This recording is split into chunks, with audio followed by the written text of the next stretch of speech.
This is for several reasons, especially a particular day, because Germany holds general elections today. After a very turbulent period of time, this is an important time of election, and we are sort of curious, to say the most euphemistic term I can come up with, sort of how this will play out in terms of the result and what government we will see.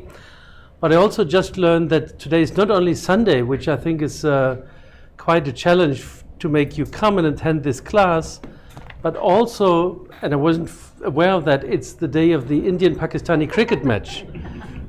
So I appreciate all of you being here. I appreciate those who are sort of on YouTube. Though I suspect they might have a second window open on the game. But thanks for being here, and thanks sort of for joining the workshop. And I hope that what I will try to present today will kind of build into a dialogue that over the next days will expand in different directions, but first and foremost will help to connect these very theoretical and methodological considerations from yesterday with the more pragmatic aspects. So what I've brought today is lots of material, some of which you will find on the Dropbox in the coming days so that you can go back to it. But I also brought you a case study about this German-Indian theater history, how it sort of played out in the specifics. But I also brought you a lot of visual material. And I would like to re-emphasize something I said yesterday already. I think our superpower, my friend Tracy Davis always asks, what is your superpower? So our superpower as theater and performance scholars and historians is the ability to be very precise in the descriptions we make. And it's the ability to scale from very detailed observations, from very detailed analysis into broader reflections and meditations. And this is sort of what I would like to do with you today. I brought a lot of visual material, and I would like to try together with you to read these materials, trying sort of to make sense out of them and how we sort of can relate to them. So we cannot speak about German-Indian theater relations without thinking about the longue durée of the historical interrelation between Germany, Europe in general, and India. The German historian Jürgen Osterhammel, who kind of is the current superstar of the disciplines of historians at the moment, wrote an extensive book about the perception of India and Asia in general in the 18th century. And the title he gave to that book in German is Entzauberung Asiens, which would translate as Disenchantment of Asia. And the basic line of his argument is that while from the early modern period onwards, when there was a more intensified contact, in-person contact between the Mughal Empire and Europe, the 18th century kind of is the turning point where this sort of shifts and where also the foundation for the later claims for colonialism and the hegemonic structure are laid. Osterhammel sort of argues the following in explaining why he chose that title. And here the magic fails me. Here it comes. Osterhammel writes, I quote, "The key word Entzauberung, the most common translation, though a problematic one, is disenchantment, will remind informed readers of Max Weber. When Max Weber, in a text from 1920, characterizes the disenchantment of the world as its transformation into a causal mechanism through rational, empirical cognition, this precisely sums up the goal of enlightened European travelers and writers in the second half of the 18th century." So Max Weber, in this famous statement about the Entzauberung der Welt, sort of tried to line out one big motive of historical development that he describes as a process of rationalization, as a process where European model of thought sort of took over and sorry, can we have the picture back? Took over and laid the foundation to what later would become would later turn into the 19th century colonialism. I brought you two pictures that I think sort of might help us to understand where Osterhammel's argument falls short. And the first one is a picture that was displayed in the legendary show. Could you click on the next slide? Thanks. It was presented in this legendary London show at the Victoria and Albert Museum about the Mughal art, and it shows European traders at the court of Shah Jahan, and this very much reflects.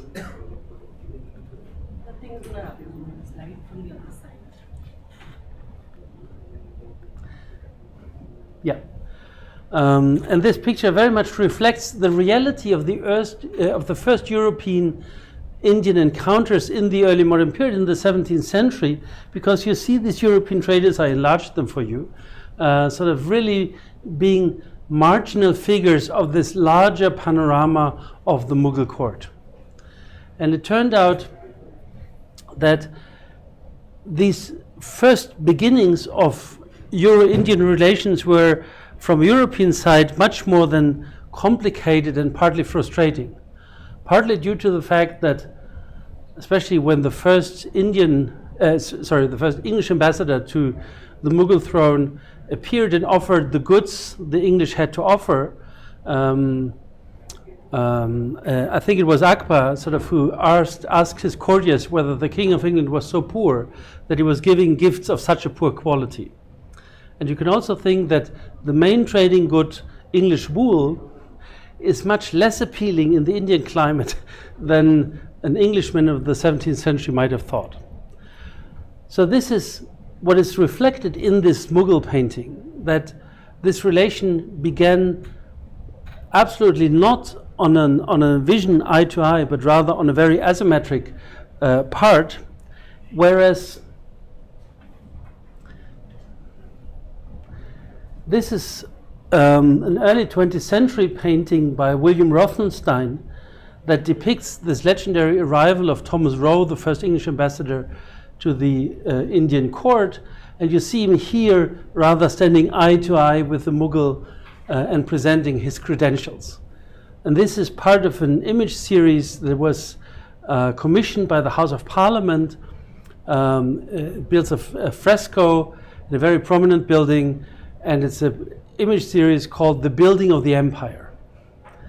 So Osterhammel sort of kind of misses the point that the Entzauberung Asiens, the disenchantment or the unfabling, this is what he calls the unfabling of Asia, sort of is a cultural process that happens at the background of a very complicated and sometimes troubled relationship in which Europe was nothing less or nothing more than a marginalized country very far away, economically poor, but also in all political sense really of no attraction, neither to the Persian Empire, nor to the Ottoman Empire, nor to the Indian Empire.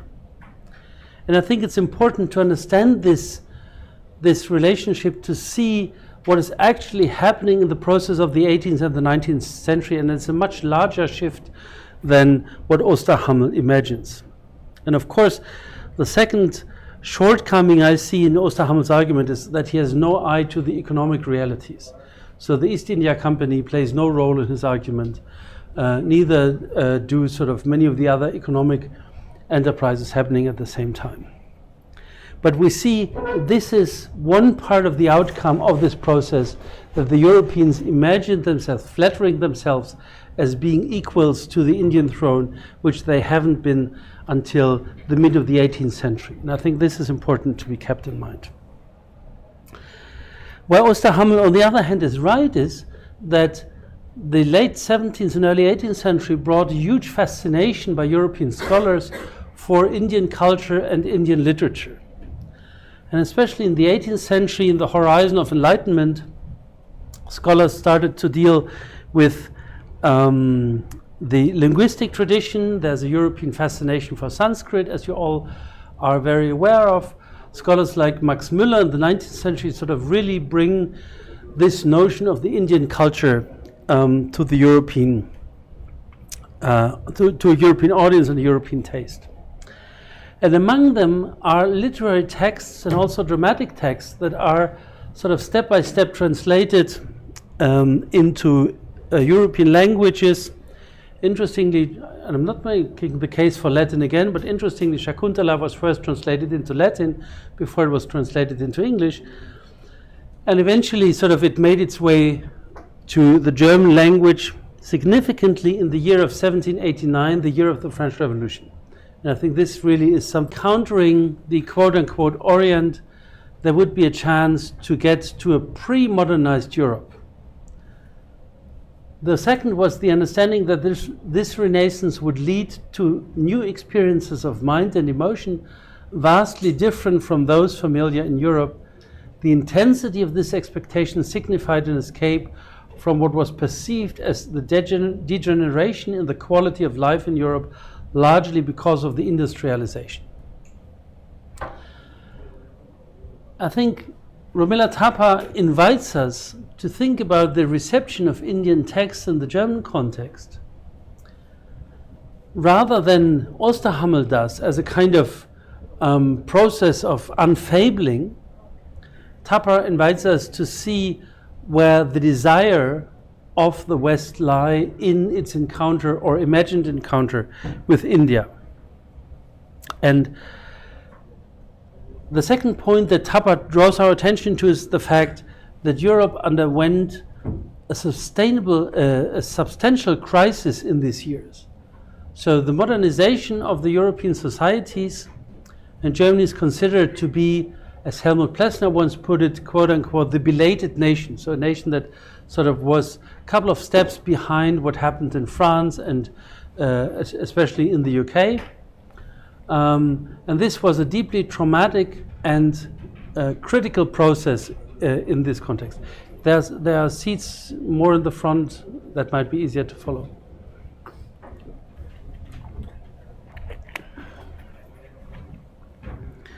So obviously, India becomes a figure of desire, eine Sehnsuchtsfigur, as one would say in German. And this is the center of gravity that I think we should pursue further. But first of all, we need to understand the crisis a little bit better that contextualizes this reception. Can you go? Yeah. And one part of this crisis is described as a deep intellectual crisis. And here, one of the key witnesses is the Austrian writer Hugo von Hofmannsthal. Hugo von Hofmannsthal famously wrote a short text that was a fictitious letter to Lord Chandos, in which he describes the intellectual splitting between experience and language as a quintessential vulnerability of his time. So he writes, I quote, "I experienced an inexplicable distaste for so much as uttering the words spirit, soul, or body. I found it impossible to express an opinion on the affairs at court, the events in parliament, or whatever you wish. This was not motivated by any form of personal deference, for you know that my candor borders on imprudence, but because the abstract terms of which the tongue must avail itself as a matter of course in order to voice a judgment. These terms crumbled in my mouth like moldy fungi." Thus, one day, while reprimanding my 4-year-old daughter Katerina Pompilia for a childish lie of which she had been guilty and demonstrating to her the necessity of always being truthful, the ideas streaming into my mind suddenly took on such an iridescent coloring, so flowed over into one another, that I reeled off the sentence as best that I could, as if suddenly overcome by illness. Actually, I did feel myself growing pale, and with a violent pressure on my forehead, I left the child to herself, slammed the door behind me, and began to recover to some extent only after a brief gallop over the lonely pasture.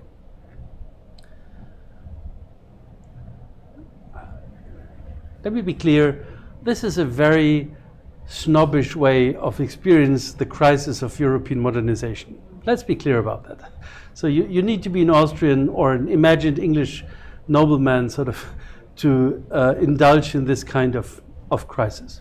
But what is interesting here, and it immediately affects the discourse about theater, what is interesting here is Hofmannsthal's argument that he starts to feel distaste for language, for making an argument, and for the discursive logic. The words feel like moldy fungi. The words sort of fail him, and they even fail him in educating his 4-year-old daughter. So Hofmannsthal sort of imagines this encounter as the peak of the crisis. The imagined writer is not even possible sort of to tell right or wrong to this 4-year-old child, because he feels the language is such a betrayal in itself. So you might remember the picture I showed you yesterday of Giovanni Battista della Porta, where he draws the dagger against the mirror, and the dagger comes out of the mirror. This is sort of what becomes a major feature of the 19th century. The feeling to live in a society that is estranged from itself, a concept you also find in Marxist theory, just to mention that because we are at JNU and because of my last name. But it also is considered as a deeply individual crisis that calls for a different kind of solution. So let's look at some of the elements that form this crisis. There's a tension of the somatic physical experience and the order of terms and language. I deliberately avoid to speak of a conflict between mind and body or mind and soul, but this is sort of part of that tension. Marxist as well as Freudian theories have contributed to a deconstruction of the concept of the individual. Here again, I will not go on slamming Osterhammel all day, but just give me one last shot. Again, sort of this is where Osterhammel sort of overlooks an important factor, that the concept of subjectivity as it is articulated in the age of the Enlightenment, that is the idea that the human being is fully in power over his own sentiments and also over his own intellectual activity, that this is something that already is sort of running into a crisis 100 years later with what Freud and Marx are saying about the sort of distancing from the own self. There's also a spiritual crisis that is caused by the development of science. Darwin's theory of evolution proves not only the Bible to be wrong, but sort of negates the idea of the human being as being categorically different from any other being on this planet. And of course, Nietzsche's statement, God is dead, doesn't help with that spiritual crisis neither. At the same time, colonialism has created a political system of hegemony that turns non-Western cultures into a commodity. So think of this image by Rothenstein about Roe at the Indian court.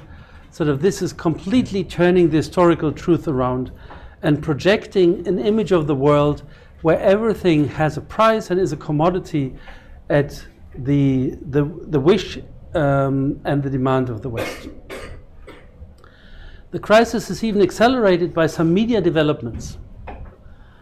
Media scholars have described the early 19th century as the century where the ubiquity of images is literally exploding.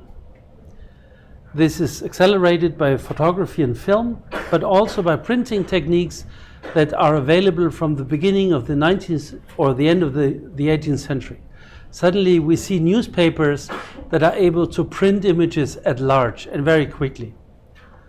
And of course this, if you think about my argument, the argument I made yesterday about the Weltbild, but also about the collective imagination, the 19th century sees this massive feeding of the audience with images of all sorts.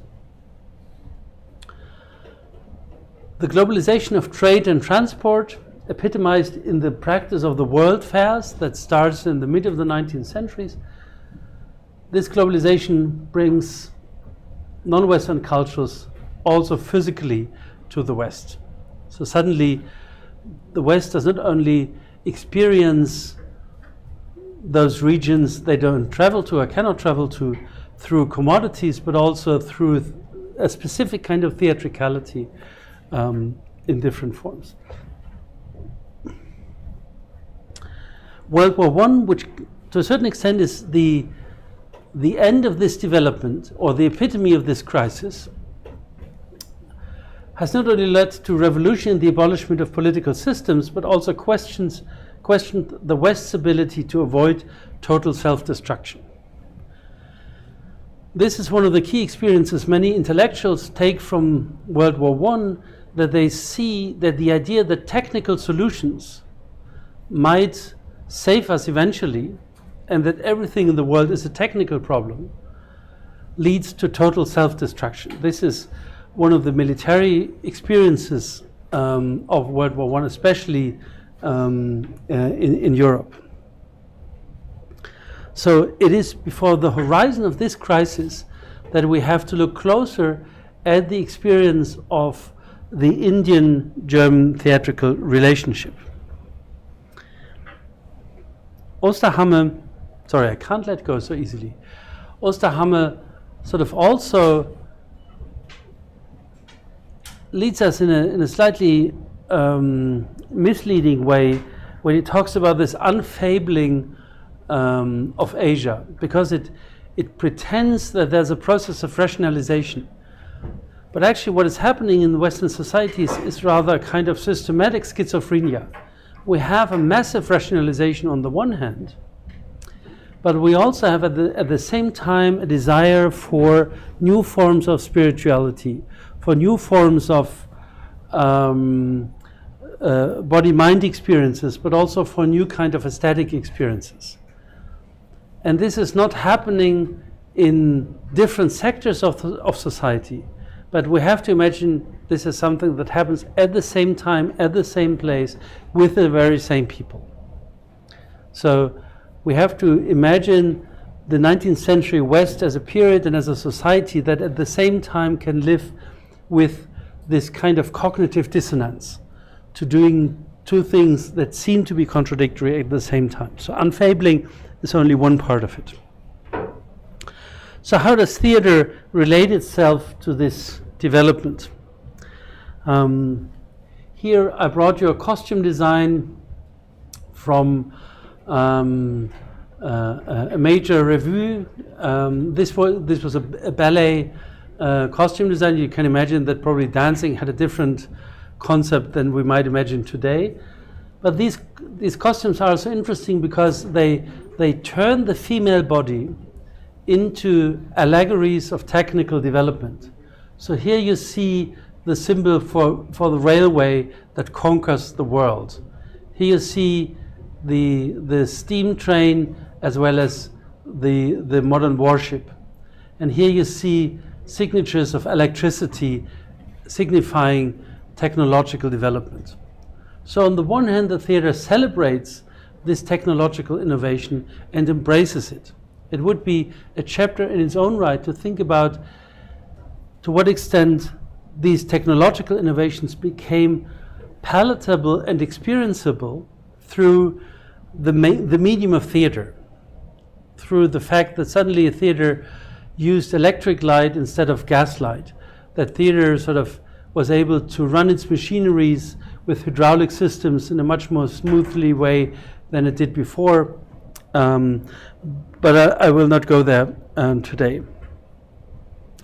But this double character of rationalization, on the one hand, this would represent this claim of technical solution, of finding technical solutions for everything, is countered with the desire that the theater should bring something that is a different world in comparison to this technicized modern Western world. It is the German intellectual Ludwig Tieck, who, as you can see, is a child of the 18th century. He was a contemporary of Goethe, and he was in close contact with Goethe for a long time. And he's an important figure in the German context because he is one of the most important contributors to the first complete edition of Shakespeare's works in the German language. So the so-called Schlegel-Tieck translation is still one of the key references in the German discourse when it comes to Shakespeare. And interestingly,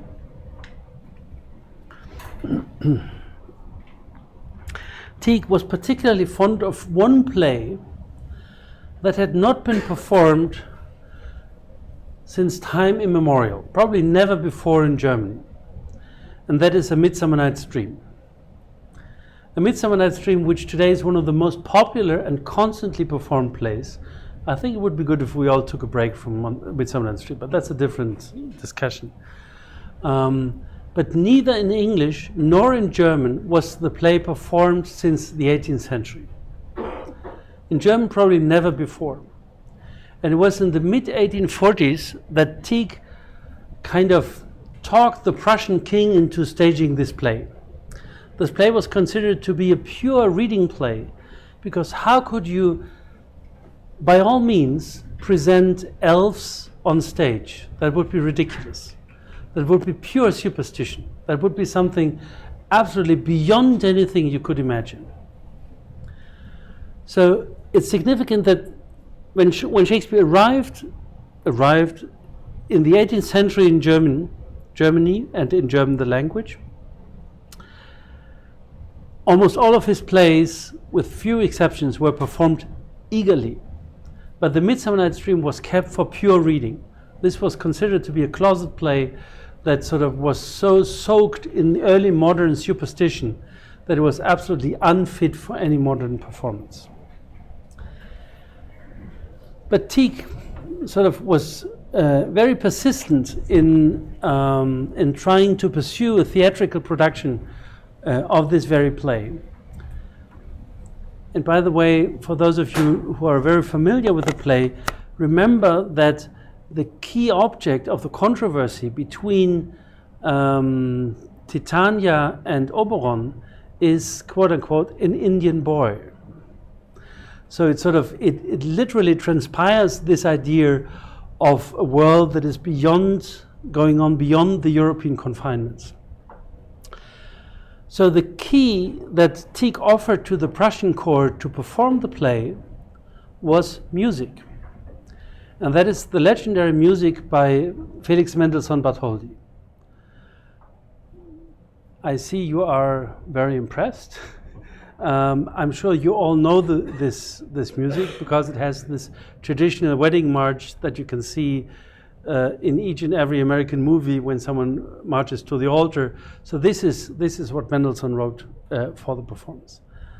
And it was the idea that Tieck was transpiring to the court that it was not the fable, it was not the story, it was not the plot line, it was not the characters, but something like music on the stage that would unfold if one would bring A Midsummer Night's Dream to the stage. So therefore, one would avoid all these discussions that were so vibrant in the German context about, is it ethical, does it have an important lesson, does it turn the spectators into better beings? But it was the idea that the music would offer an experience that would be matched by the stage in offering a world that followed completely different laws than the everyday life. Very few visual records have survived of this performance. this is one of the few pictures we have of the stage, and I hope you can see a little bit of it. So you see here the fairies, and if you look closely at them, you see this is sort of on the back of Mendelssohn's music. Tieck turned this part of the play into a ballet. And this is sort of matched in the production because the famous actor and dancer Charlotte von Hagen played the key figure of Puck. And you can see this is sort of the typical 19th century ballerina. You see these cute little wings on the back, and this is sort of the sanitized version of Robin Goodfellow. This is sort of the 19th century proto-Victorian asexual being of Puck, presenting a world that is a world of fables and a world rather fit for children than for adults. And here you see another 19th century production from Wiesbaden, and you see sort of it is this encounter between nature and these nature sprites that is at the core of the production. You're overtaking me. No, it's good. Just please stay. No, go on. Thanks. And I just sort of cannot leave it out. Just a quick remark. In 1905, there's a major shift in the German tradition of staging the play when the director Max Reinhardt produces it in Berlin, because Reinhardt has a very different concept of the elves. As critics wrote, these were no longer children picture book like small wood sprites, but these were erotic young women in semi-transparent costumes who sort of danced seductively through the woods. So suddenly the play unfolds a very different potential. And equally, the figure of Puck was performed by an actress called Gertrud Eisold, and you see the contrast to Charlotte von Hagen. This is truly Robin Goodfellow. She sort of was vested in all sorts of fruits, leaves, woods, fur, and really became a nasty, if you quote unquote nasty figure and a partly evil sprite. So whereas Tieck and the Tieck following tradition of staging the Midsummer Night's Dream produced this sanitized fable world of the wood near Athens, Reinhardt is the first one who sort of also allows a glimpse at the ambivalences of these worlds of desire and eroticism. So this is sort of the perspective here. Just to remind you, I talked about the Midsummer Night's Dream because this play to me epitomizes this tension of the Western societies at this critical point, but also the relation to non-Western cultures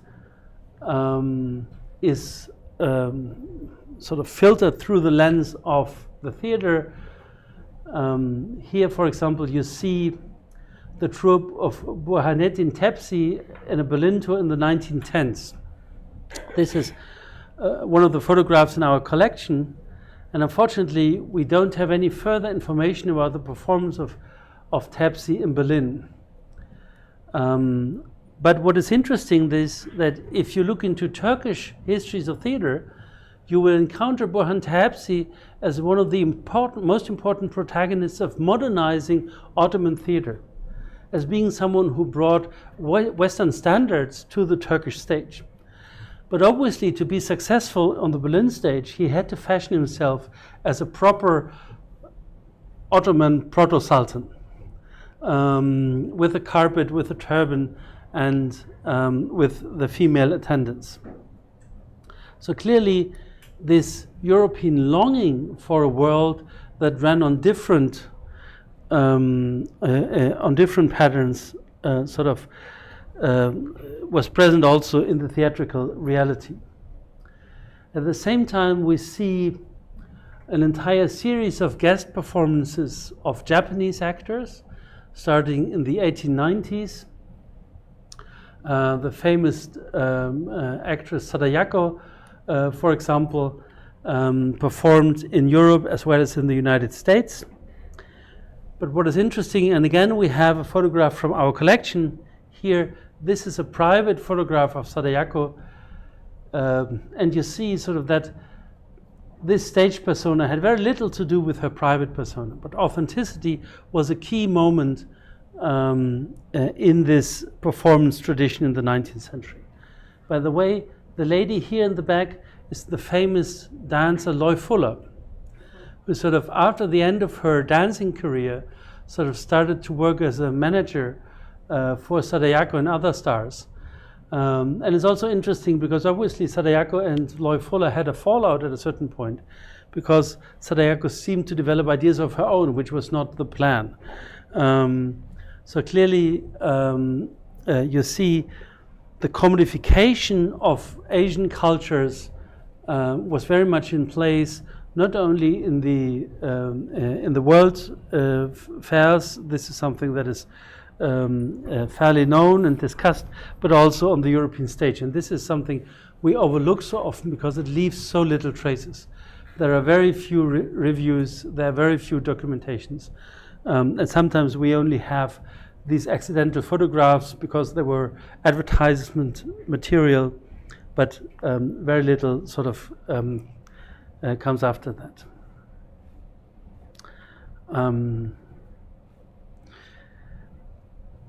At the same time, we see a media shift that sort of plays into this interest and category as well, and that is the advent of shadow plays. I told you yesterday that shadow plays were known in the European context since the 1670s. Probably shadow play arrived through Sicily and probably the Eastern Mediterranean. So most likely these were Turkish or Armenian performers coming from the Ottoman Empire who brought the art of shadow play to Europe, where it was quickly adapted. No, one slide more. What is interesting is here, these are figures from our collection, and you see they are cardboard or brass objects, which means they throw a very dark black silhouette on the screen. And I'll come back to that in a minute, but sort of this means that this is a tradition that differs significantly from the traditions in Turkey as well as in many parts of the Asian tradition.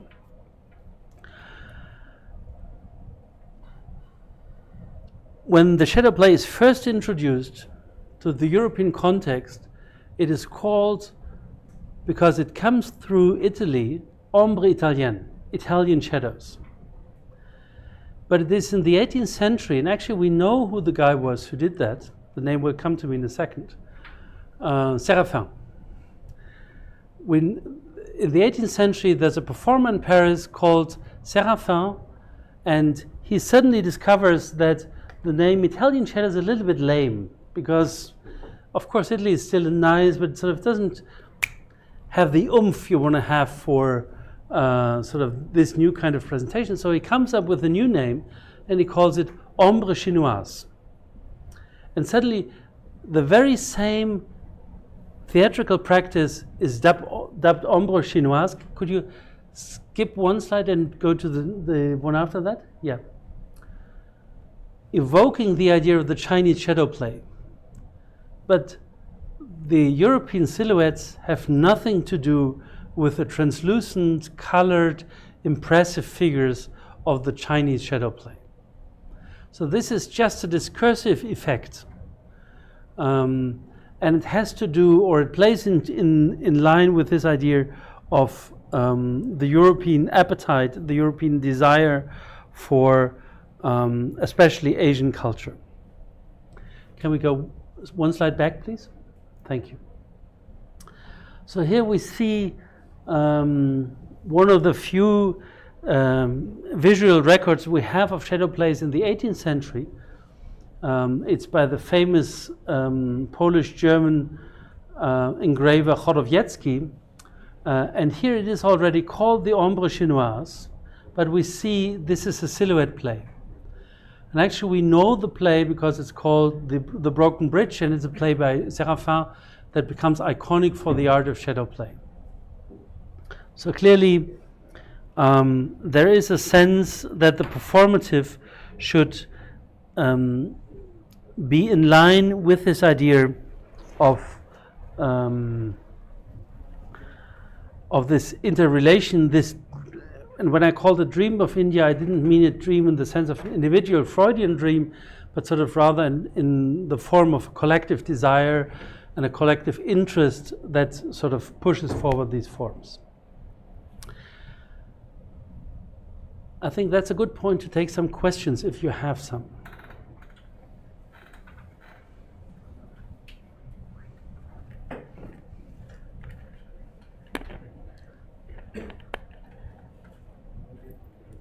So in a German kindergarten, just because we need to wait for the mic, in a German kindergarten, there's a custom that every morning all the children and the teachers sort of gather in a circle, and sometimes to make it less chaotic, they have something like the telling stone. So you get the telling stone, then you can tell. So I'm so glad that we have a telling stone, an Erzählstein. I find that so beautiful. So we have the Erzählstein ready. I didn't mean that we are a kindergarten. Sorry, I didn't want to give you the wrong impression. But I just want to cover the break. So, questions. Nisha, please. Thank you. This is sort of tying in onto what you said yesterday and right now. Even in Professor Tracy Davis's essay on fairies that had come, that sort of talks about this rationale, this schizophrenia of the rationale and then the dream element. Yeah. Now there are some material that come onto stage through, say, silk or other sort of fabrics or costumes that have come through the sort of colonial route, which is rational, and that come onto that body of the fairy or the elf or such body. But are there sort of any sort of, is this schizophrenia seen in the fantasy that they have of the elf or the fairy or such? Are there any images of sort of the fantasy or the irrational of the exotic that sort of get brought in as the irrational? And is there that schizophrenia of the material silk, or and then that which is our own rational being well off and that fantasy? Thank you so much. I give a two-sided answer, and the one is sort of just hinting at a broader context. I can talk about that if you wish, but sort of just indicating this. I think, and I promise this is the last time I will slam Osterhammer. I think also where Osterhammer is wrong is really in not acknowledging that the early modern period had an own understanding about the concept of miracle as an aesthetic concept. And that this had very much to do with intercultural context in this period. And intercultural context in the broadest and in the most radical sense you can think of. So when Osterhammer sort of focuses on this idea of rationalization, he completely simply eclipses that there was a concept to enjoy the miraculous. And I think this is something that continues in the 18th and in the 19th century.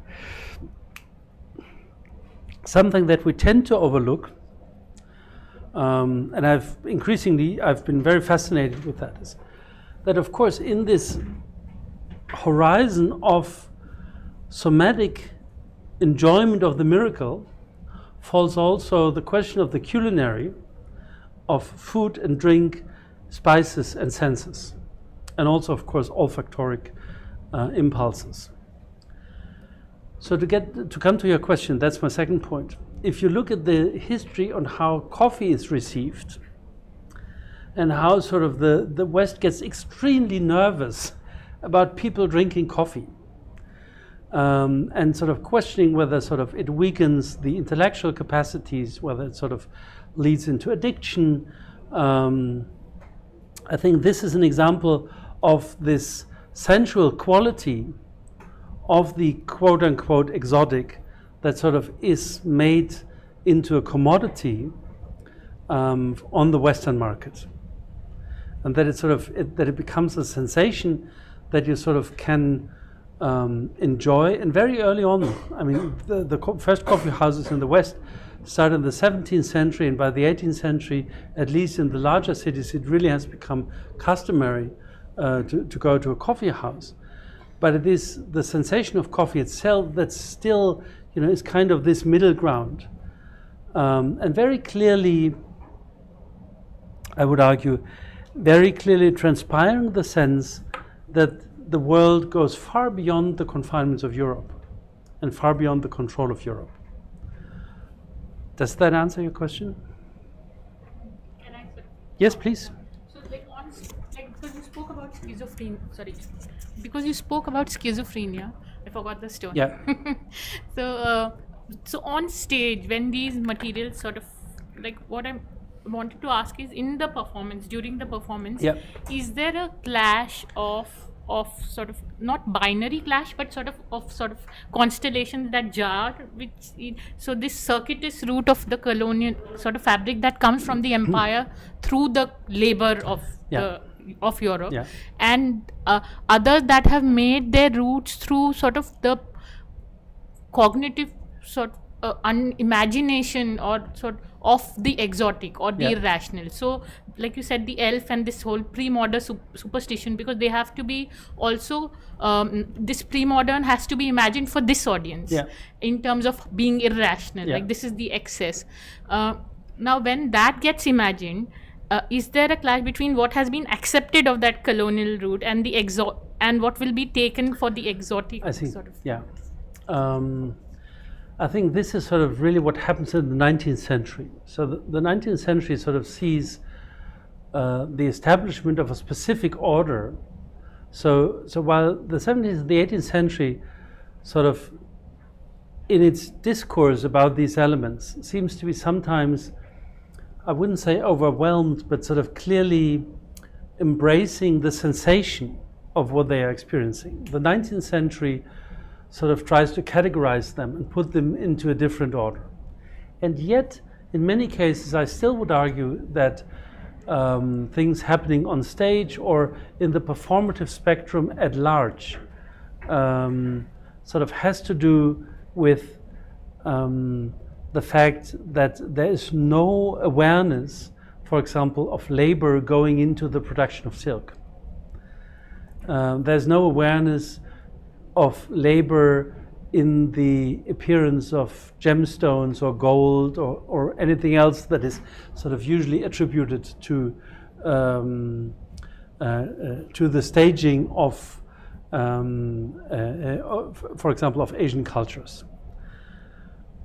And this is, I think, a good example for that might be fireworks. So since the 17th century, and especially the 18th and 19th century, there's a huge fascination in fireworks, and they become more and more popular. Fireworks are interesting because they kind of are the pleasant cousin of artillery. But the problem is that for the production of gunpowder, you need saltpeter. And it is, I think, until the mid-18th century that Europe has only access to saltpeter through Indian sources. By then they discover that there's saltpeter also in Southern America, but sort of clearly this circulation and the rationale of organizing saltpeter, because you want to have fireworks, but you also need to feed all these guns they produce all the time. So there's little awareness of the rationality behind that vis-a-vis the pleasure of the sensation. And I think this is where the schizophrenia sort of plays out as well, if that makes sense.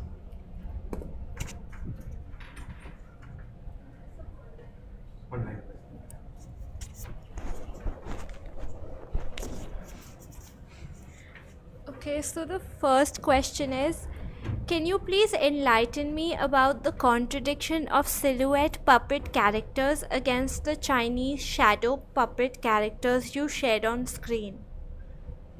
Yeah. Can we? Shall I read out? There Sorry? are two more. Shall I read out all? Let's do it step by step. Can we go one slide forward? These are Chinese shadow characters, and they show similarities, for example, with figures from the Turkish karagas. What you see is this is leather material, which is sort of cut thin in a way, so that it becomes translucent and it becomes colored. So the effect on the screen will be a colorful, translucent image that moves. Whereas, could we go 2 slides back, please? Whereas these silhouette characters will just project a black and white image. It will be sharply cut, and will simply not allow for many of the effects that the Chinese shadow theater is famous for. So that would be the main difference. The second question is, are the black and white silhouette puppets in Europe still inspired from the legendary Lotte Reiniger? I will speak about Lotte Reiniger later. So, dear person Should I give on YouTube, bear with me for a little while, and if I haven't answered the question by the end of today, let's get back to that question once more. That's the third question. Did any experimentations occur to make the fusion of colored and silhouette puppets with Shakespearean productions ever? If yes, when and how? Such a small question.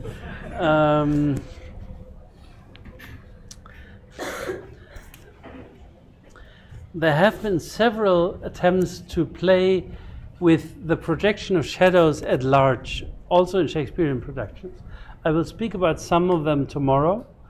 So again, I would ask for patience, so that we get back to that tomorrow. Otherwise, sort of the genre of the shadow play is really rather confined element in the performative continuum of the European cultures. I had a question on Yes. this one. So the technique, is this the reason why they're choosing this as a technique, which seems not not the most exciting one compared to the other ones that they may be very familiar with? Is it because of the proportion, human, certain kind of clear proportions that they want?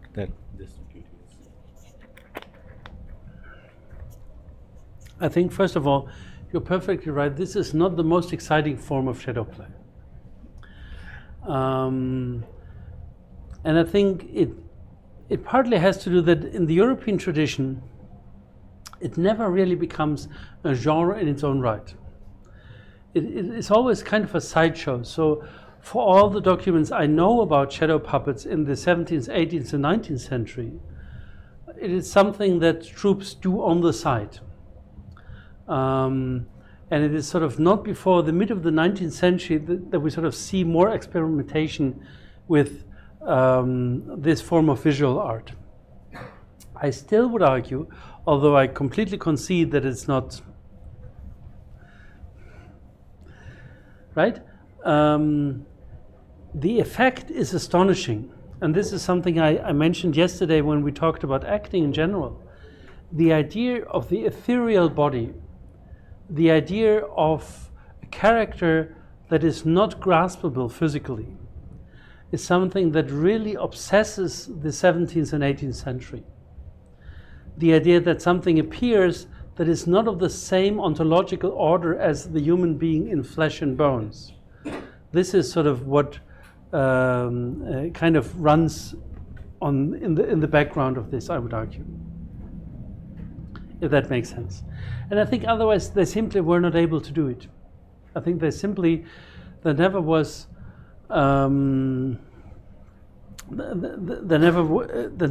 the appearance of someone who sort of was able to cut this leather and produce these figures. to the best of my knowledge, for example, in the tradition of the Turkish Karagöz, it really takes a long time of mastership and apprenticeship to learn how to produce these figures. And there's no tradition, I have no proof of any tradition of that sort appearing in the European context. What appears is the magic lantern, sort of where you, because this is something Europeans have done for quite a while, they paint pictures on glass. And they do it in a way that sort of, once they are lit from behind, they project into colorful glasses. So I think it's probably this coincidence, the simultaneity of the magic lantern and the shadow play that sort of takes a little bit the steam from the shadow play. Does it make sense? You had a question. Yeah, thank you for such a wonderful presentation and your slides. I was just thinking about the term German Romanticism. German Romanticism, I mean, can you be specific about few things which I was thinking? I mean, German Romanticism, how is it different from the other sorts of, like English Romanticism, French Romanticism? And what I understand, it's very inward looking. And when inward looking, they were looking at the images. Images played very important role. Mm-hmm. The images of otherworldly people, fanatic people, like in Nietzsche also, he talks about the tightrope walker, some kind of, fanatic, like mad. Yeah. All sorts of, this kind of imagination which goes into that. And then, you use this term, commodity. So I just want to understand how do you relate these images, a kind of, inward imagination, which is inward looking, and how it turns out to be a commodity. Mm-hmm. I think you will go further in your later slides. Yeah. So I was looking at the image of Caspar David Friedrich, which is very important. I mean, he is looking inward only, he monk by the sea. Yeah. So how do you relate all this? Thank you.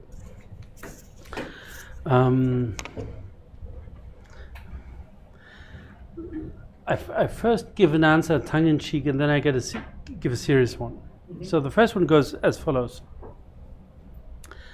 The Germans have a very soft spot for categories and concepts. Mm-hmm.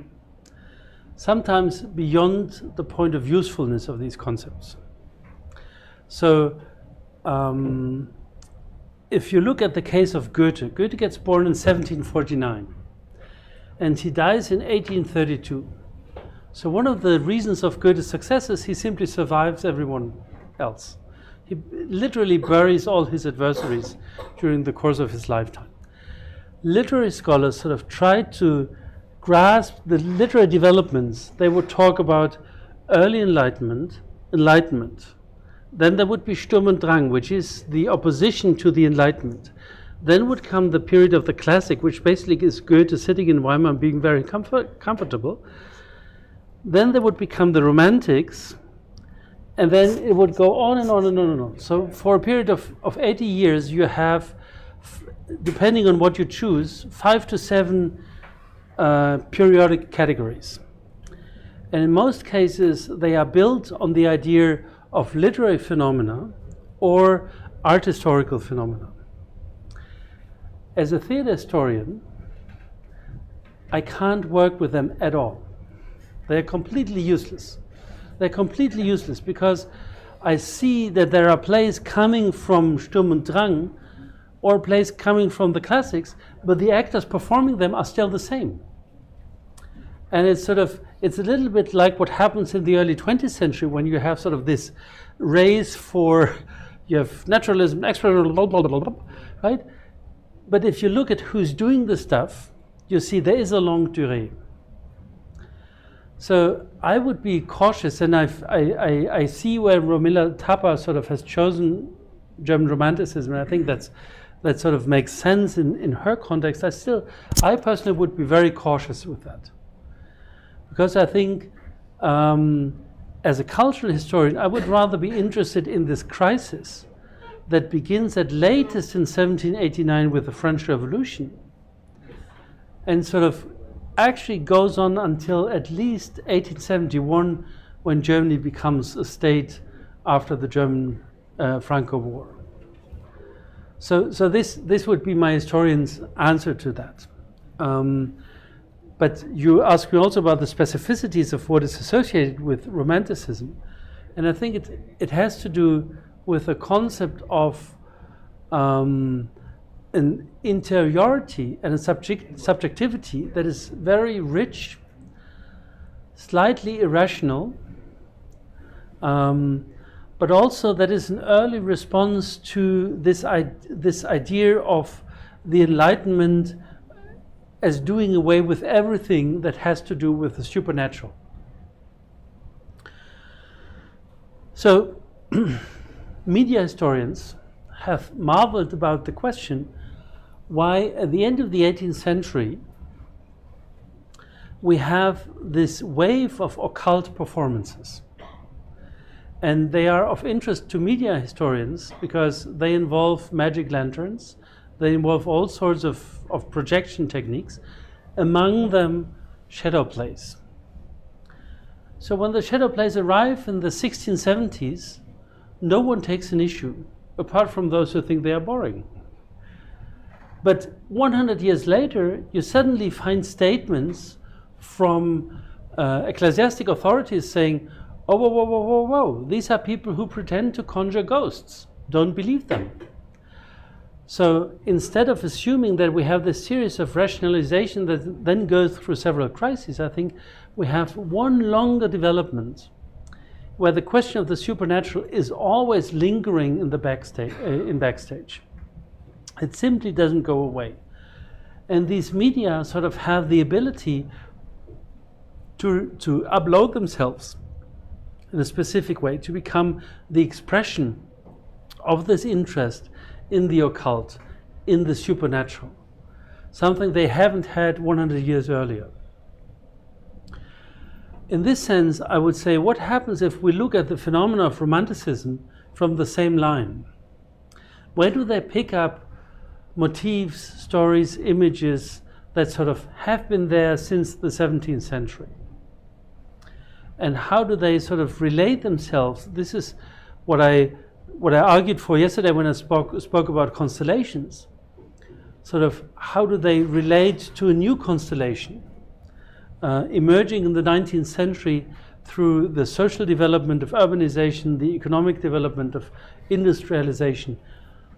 And finally, and this is when it comes to commodification, that suddenly sort of we see these become objects that are accessible not because you are a member of a specific class or that you are sort of member of a specific religion, but you're able to pay for that. And I think this is the shift that's happening in the 19th century. And here again, Germany, as I quoted Plessner before, is a belated nation. Because this is a process that has happened in England and France years before.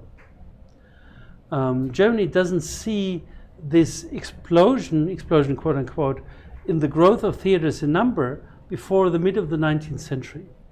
Before, it's a very precarious system of court theaters and theater performances depending on magistrates' decision. But it is in the mid-19th century that suddenly theater becomes a commodity, which interestingly or ironically is a good thing because it means more people have access to it. And I think this is sort of something that was fueling this development. Have I answered your question? I just have a follow-up question on that. You have to take the Erzählstein. This obsession with the supernatural, Yeah. was it also by looking at non-Western cultures, or was it something that was within? Yeah. I think it was something that was closely tied to the fascination with non-Western cultures, because it also comes, and it comes in several waves. Even with Goethe, you see an exhaustion with Christianity. Goethe is not really interested in, or he's no longer a believer of the Christian doctrine, but he sort of plays around a little bit, plays around quote unquote, with ideas of a natural religion. If you look at a novel like Goethe's Werther, sort of the protagonist Werther sort of runs out in the nature and experiences the beauty of nature, and the next day the terror of nature, and it becomes a supernatural force for him.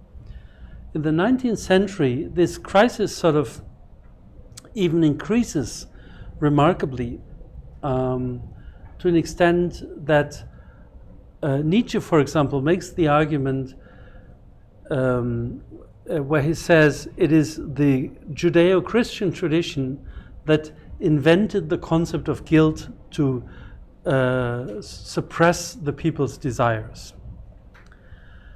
And this is sort of something that I think is Romila Thapa is hinting at when she says it is this amalgamation of Shakuntala, for example, as being this connection of the beauty of womanhood and nature as a force of nature, whereas the prudish Victorian Wilhelminian 19th century in Europe sort of suppressed all these desires.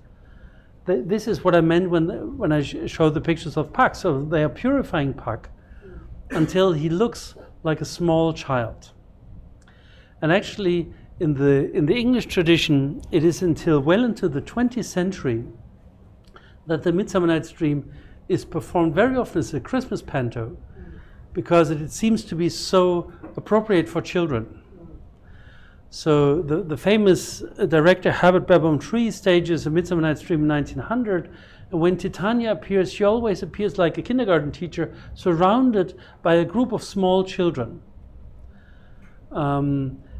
So this idea of sanitizing the collective imagination kind of is a late heritage, I would say, of a very orthodox reading of Christianity developing in the 17th and early 18th century.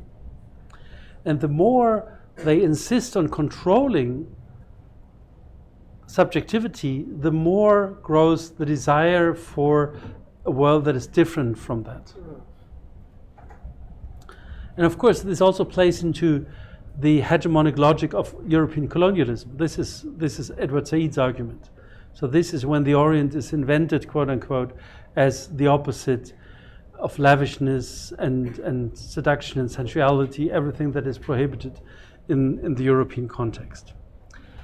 Here, sort of the line I describe here sort of runs along this, but sort of in a slightly more nuanced way, or a slightly syncopated way to that.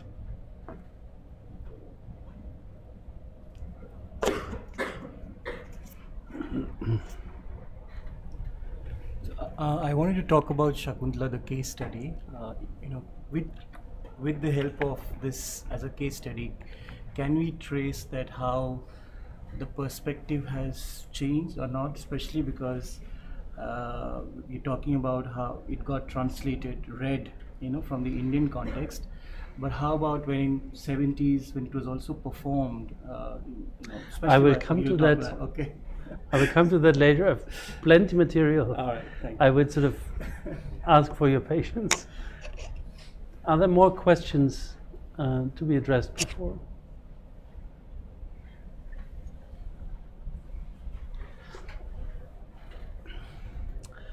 Okay, thanks. So, Amit, do you have a question? No. So, Shakuntala,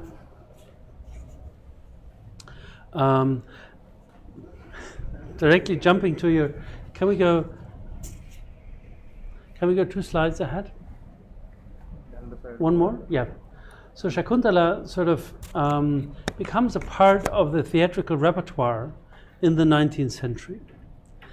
And it kind of remains in an ambivalent status.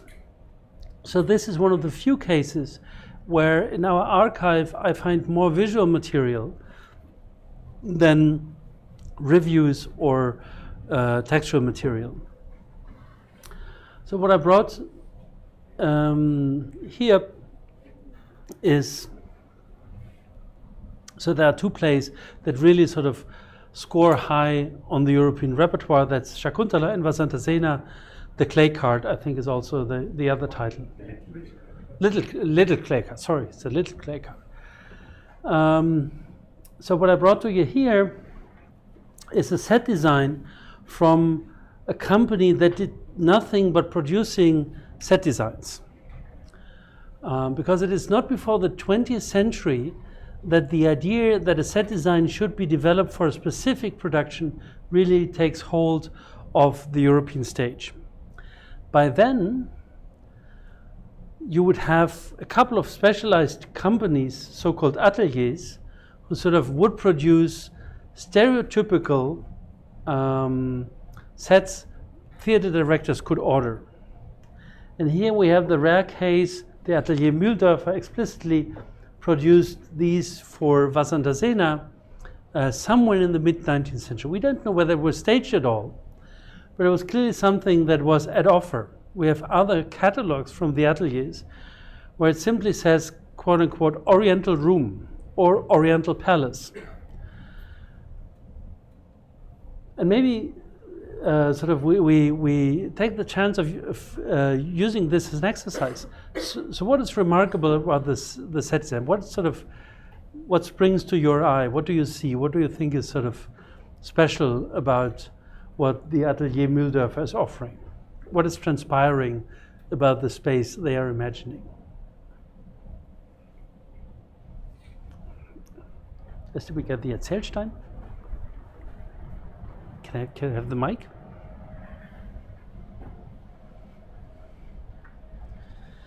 Thank you.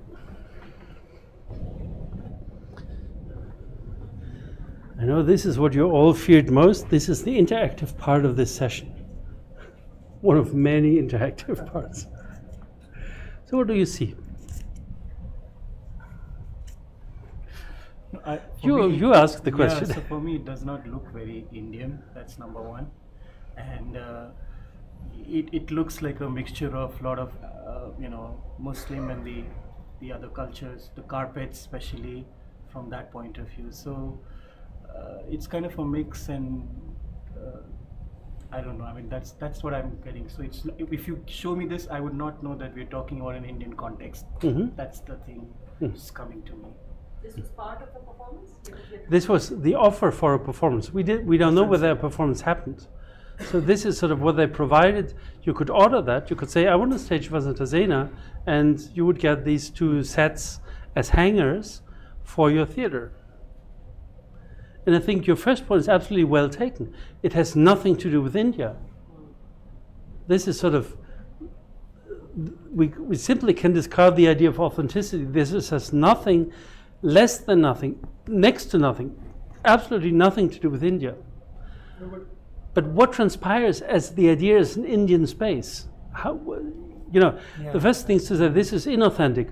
Okay, taken. But what kind of space do they create? Excess of colors. Sorry? Excess of colors. There's sort of a throw of all sorts of possible colors that they could, which is true, but yeah. Bright, excessive colors and patterns. So this is sort of almost to the point where it seems a little bit too much, right? I mean, sort of, imagine you have to stare at this for 2 hours, you probably have a little headache afterwards. Yeah. It looks like they've got all carpets possible and pasted it to the wall. Exactly. Colors, patterns, carpets. There's not really a tradition of Europe of hanging carpets on the wall. So this is what they imagine. These wooden structures, I don't know where they got it from. But sort of clearly what we are seeing is a kind of sensuality they imagined as, quote unquote, an Indian space. An Indian space that, because you asked about that, doesn't transpire neither colonial logic nor the idea of labor, but just some of overabundance. Overabundance, colors, patterns, textiles, everything seems to be there. And it does not reflect, if we try to read them or if we question them, to what extent does it sort of inform us in any way about the Indian reality of the 19th century. We sort of will not only find nothing in it, but we might miss the point. Missing the point in how the stage participates in constructing this collective idea. This is why I talked about the dream of India, because it responds to the needs and the desires of a European mind. And it's not opening any form of dialogic window. Can we jump 2 slides ahead, please? Can I ask you something Yes, about that? of course. Can we go back? Sorry. Yeah. Out of curiosity, if this is what was being transpired onto, say, the theatrical stage about the Yeah. imagination of an India or a dream of India, what was happening to, say, materials like the carpet in the market in Europe at the same time, or was that influx a lot before than how it was being imagined on the stage? Thank you so much. That's a wonderful question. Because what we are seeing at the same time is the advent of the department store. So this is the first department stores opened somewhere in the 1880s, and the department store is a novelty in the culture of European consumption, because it means that the goods are ready in an overabundance to be picked by the customer. And one way to do that, and this is what makes department stores so interesting from a theatrical point of view, is that they sort of stage these goods. Walter Benjamin once called it the theater of goods. And there are 2 developments that happening at the same time, and that is the department store and the development of the period room in European museums. So that you suddenly sort of would present objects not as singular objects, but sort of in the environment they were meant to be.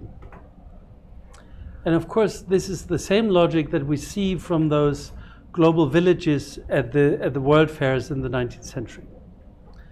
And there are some images from Berlin department stores I can think of where the carpet department sort of shows their goods, and it sort of looks like that. So obviously this is not, so the theatrical experience is not a singled or singular experience. It's not sort of taken away from everyday life, but rather sort of is in communication or in close relation to what people experience in other parts of their everyday life. And this is why the concept of commodification, you asked me about the concept of commodification, sort of really, I think, is a very helpful one to describe the process by which things become accessible, but also become prepared to be ready for this capitalistic circulation. They are sort of, the German word would be zugerüstet. So they would sort of, made palatable. Palatable in the sense that it should, meet the expectations of the consumers, even with little surprises. So it shouldn't be too recognizable, but it should run in the limits of certain patterns. And so we see the circulation between the set designs of the ateliers, the department store, the world fairs, and it creates an almost closed Weltbild, I would argue. I have one small. You need to have the Erzählstein. Even today, when I go to the restaurants, like Indian restaurants, I mean, there is something which are not Indian, but they still, call Indian. So still it goes, goes on still, that practice. Yeah. In Germany. Yeah. Absolutely. I mean, sort of that is, I've seen it also outside of Germany, just to be fair. But I think you're absolutely right. This is what I said to Nisha before. I think it really is interesting to think about, sensual experience in the broader sense of the word. So fragrance, taste, texture, tactility, sort of clearly are part of this cosmos and should be included. And of course, I mean, sort of what happens at the world fairs is that you would get the whole package.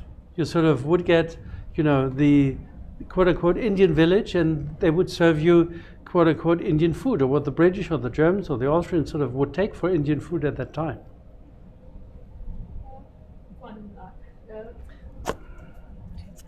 My question is like, if it goes from this sort of the empire to the stage and then to these domestic spaces, what happens to the sort of scale, not only in terms of the technical part of it, but also appropriating it for the visual sort of visual impact as well as comprehension of these the audience and then the public. Yeah. From the department store, that develops the practice, for example, of the quote-unquote oriental room in private homes. So in a clearly patriarchal, at points gender segregated society, it would become customary, for example, that the gentleman's room would have what people would consider oriental furniture.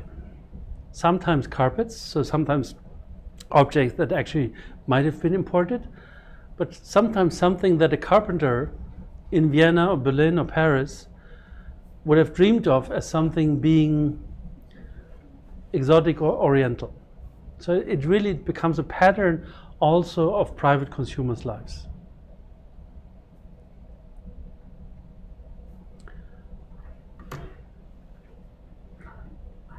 Yeah, oh sorry.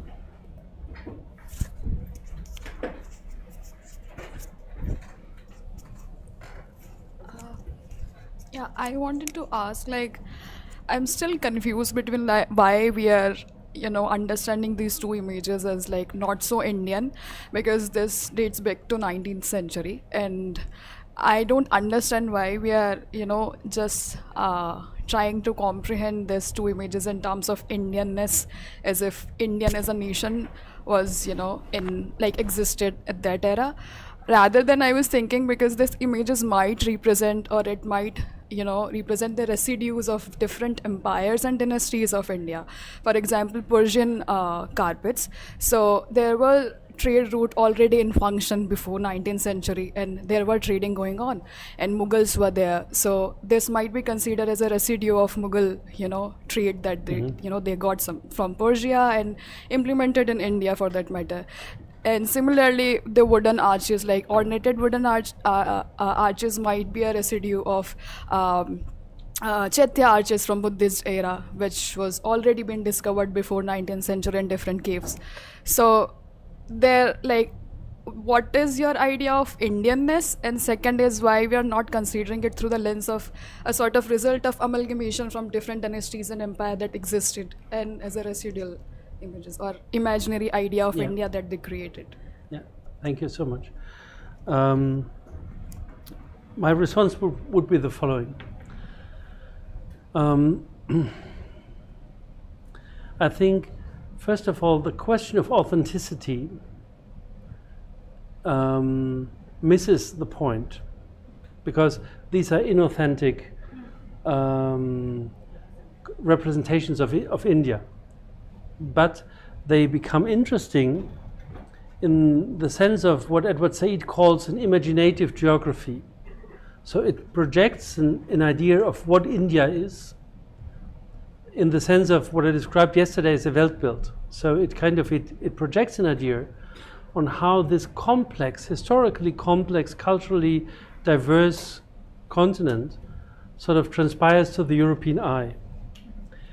And I totally agree that some of the elements they use to assemble this into, this idea, this dream of India, might have a reliable reference, so we could read them as residues of some historical period. It is still the claim of the European artists to be able to assemble this and to make something completely new out of it.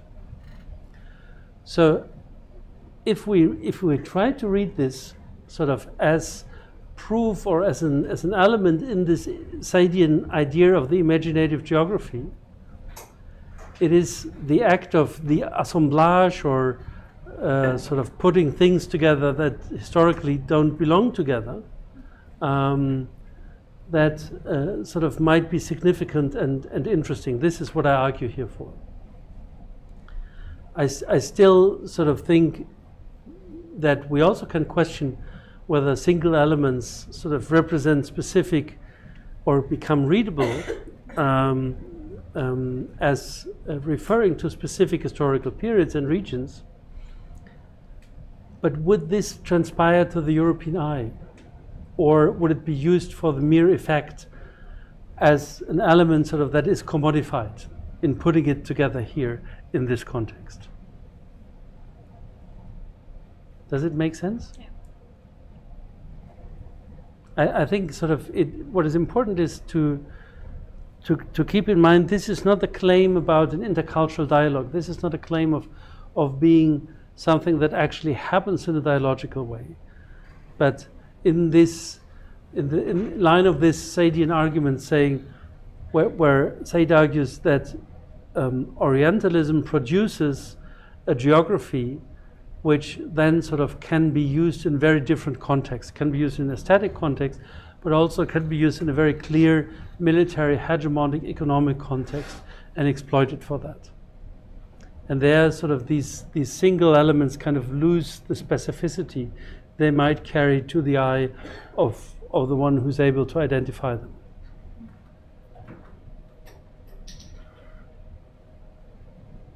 You look unconvinced, to say the least.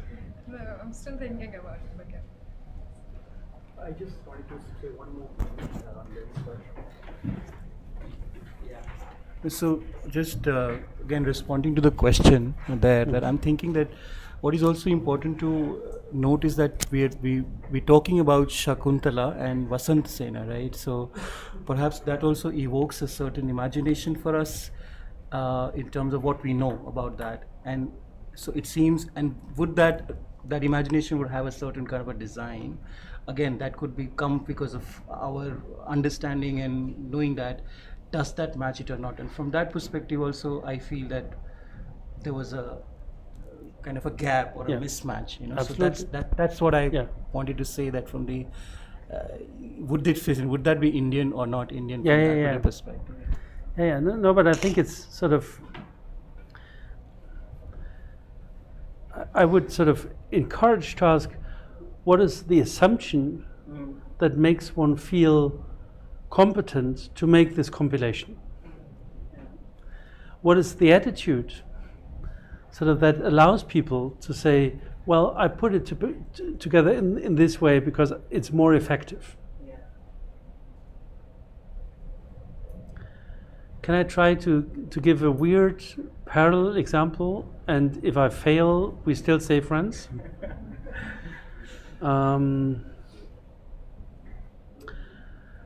There has been a huge discussion, as you probably know much better than I do, about the Koh-i-Noor and the appropriation of the Koh-i-Noor by the British in the 19th century. And one facet of this story is that when the Koh-i-Noor was presented at one of the first world fairs in London, Prince Albert thought it's not spectacular enough. You know the story. Do you know the story? Do you know it? I don't want to sort of tell stories you already know. Please go ahead. And he tried to find someone to cut it into shape so that it would glitter in the European fashion. And all the diamond cutters in the UK would say, this is such a magnificent piece, we're not going to touch it. So he had to go, I think, eventually in Antwerp, he found someone who sort of said, why not? And he cut away about 1/3 of the diamond. And even then, when it was presented, people were disappointed. So it's the attitude of feeling entitled, of fashioning something for the presentation to make it look Indian, to present this imaginative geography. And I think this is what happens here. And I think if we sort of question it for the principles underlying this staging, sort of what is leading to that? What are the elements they are using? Colors, patterns, textiles, but first of all, the idea of overabundance. Then sort of we get to the deeper logic of this representation. Just to Oh, sorry. the stone. Just to sort of go to the painting that you'd shown earlier, Badshah Nama, and the one that was commissioned. This idea that he had to sort of the attitude or the It's a second or third slide. sort of the representation that is intended. My question is then, so in a way, even the representation that is undertaken, the project of representation or whatever needs to be put for the audience,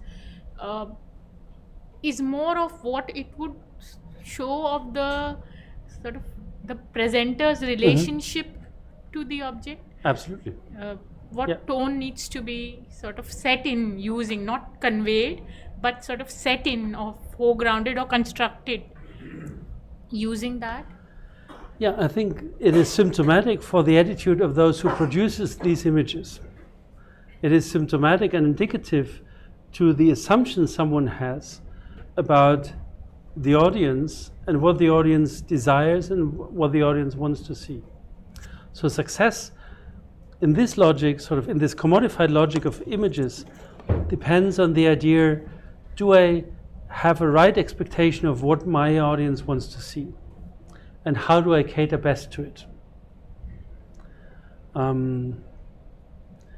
I give another weird example. I'm sorry, I'll keep adding and I get myself more and more into trouble.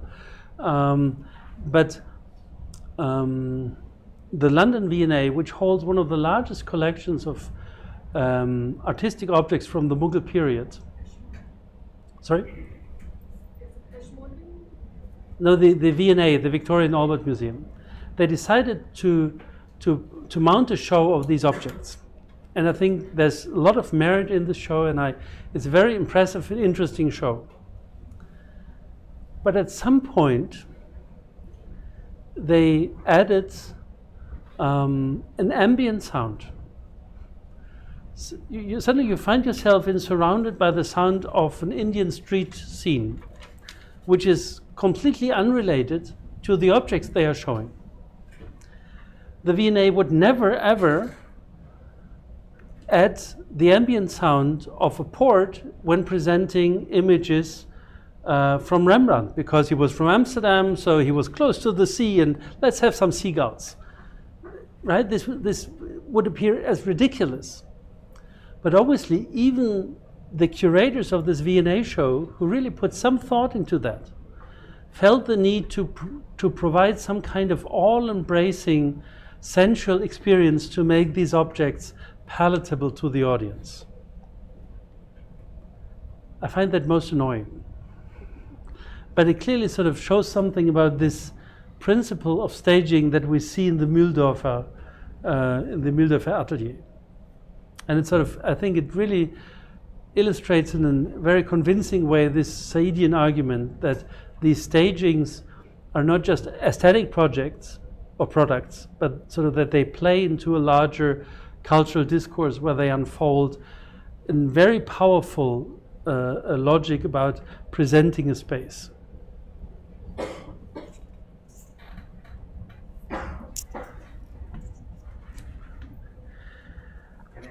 Yes, of course.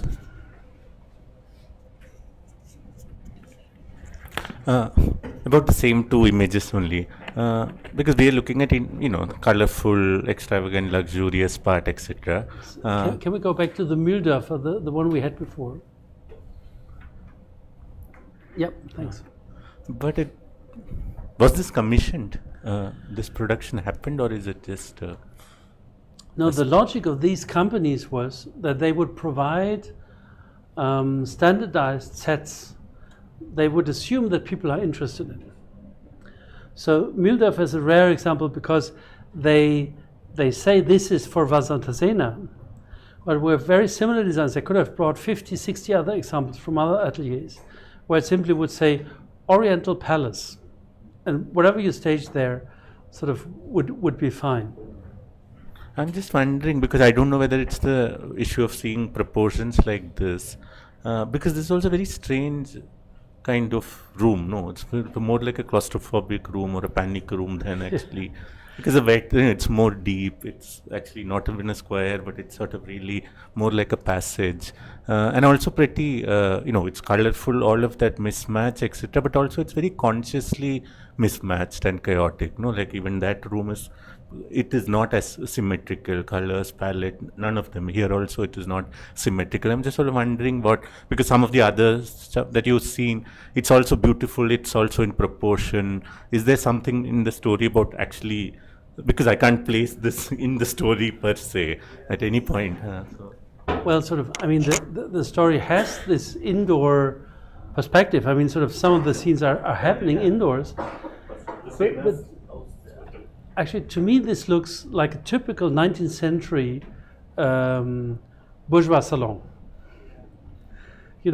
Imagine different carpets, different furniture, and you could play anything from Ibsen to Labiche easily within it. And I think this is what they have done. Sort of they took these proportions, and they said, now let's fashion it a little bit in the Indian style. And this is why it sort of looks so unconvincing, also vis-a-vis the play. The other set designs that I've brought with me sort of are commissioned set designs for the play. So this is when artists set out and tried to develop something in dialogue with a specific play. This is sort of rather the standardized version, and probably the measurements and the proportions depend on what theaters had at hand. So these probably were standardized measurements, because most of the theaters, there might be, a little bit more here, a little bit more there, but the main proportions remain the same. And this is sort of also that comes with the idea of the commodity. It's not individualized. It's not sort of, thoughtful response and artistic work itself, but it tries to be something that can be reproduced. Reproducibility, I think, is an important component of the commodity.